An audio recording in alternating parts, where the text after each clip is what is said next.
Movie की शुरुआत होती है और हमें एक राज्य को दिखाया जाता है जिसमें एक राजा अपनी रानी और बेटी के साथ रहता था। राजा की बेटी का नाम स्नो वाइट होता है। राज्य में चारों तरफ खुशहाली होती है। धीरे धीरे समय बीतता गया। कुछ दिन बाद रानी की मृत्यु हो जाती है, जिसके कारण राजा उदास रहने लगता है। एक दिन एक बहुत ही सुंदर जादूगरनी राजा के महल में आती है, जिसे देखते ही राजा उस पर फिदा हो जाता है और कुछ दिन बाद उससे शादी कर लेता है। एक दिन जादूगरनी राजा को बताती है कि दक्षिणी राज्य वालों से हमारे राज्य को खतरा है, जिनसे लड़ाई करने के लिए राजा तुरंत निकल जाते हैं। कई साल बीत जाने पर भी राजा वापस नहीं आता है, जिससे राज्य में चारों तरफ अंधेरा छा जाता है। राजा के चले जाने के बाद राज्य में जादूगरनी की हुकूमत हो जाती है। वह सभी लोगों पर अत्याचार करने लगती है और स्नो वाइट से भी एक नौकर की तरह काम कराने लगती है। उस जादूगरनी के पास एक जादुई आईना होता है जो उसे उसकी सुंदरता के बारे में उसे बताता है। वह कहता है कि उसके जितना सुंदर आज तक इस दुनिया में कोई दूसरा पैदा नहीं हुआ है। कुछ साल बाद स्नो वाइट बड़ी हो जाती है। नौकरों की तरह काम करते हुए भी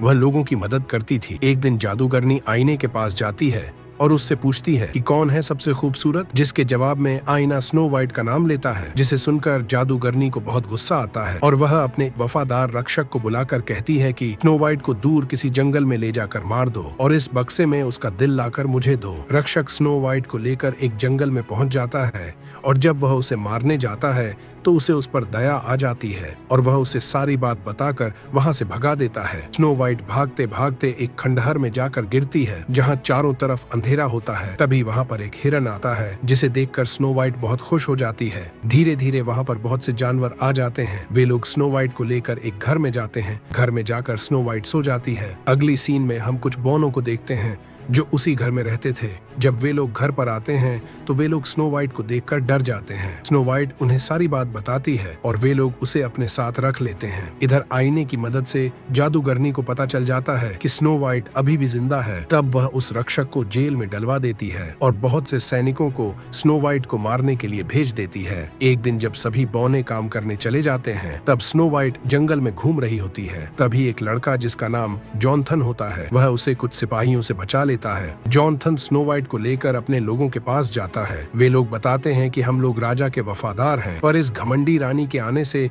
हमें रात दिन भटकना पड़ता है। स्नो वाइट उन्हें अपना परिचय देती है। तभी एक सिपाही उसे देख लेता है और उस पर तीर चला देता है, लेकिन जॉनथन बीच में आकर तीर को अपने ऊपर ले लेता है। उसे बचाने के लिए स्नो वाइट तुरंत उन्हें लेकर बौनों के पास पहुंचती है। बौने उन्हें देखकर उनसे झगड़ने लगते हैं। तब स्नो वाइट उन सबको समझाती है, जिससे वे लोग एक साथ हो जाते हैं। बौनों का डॉक्टर जॉनथन का इलाज करके उसे ठीक कर देता है। स्नो वाइट की जान बचाने के कारण धीरे धीरे उसे जॉनथन से प्यार हो जाता है और वह अपना लॉकेट उसे दे देती है। एक रात जब वह जंगल में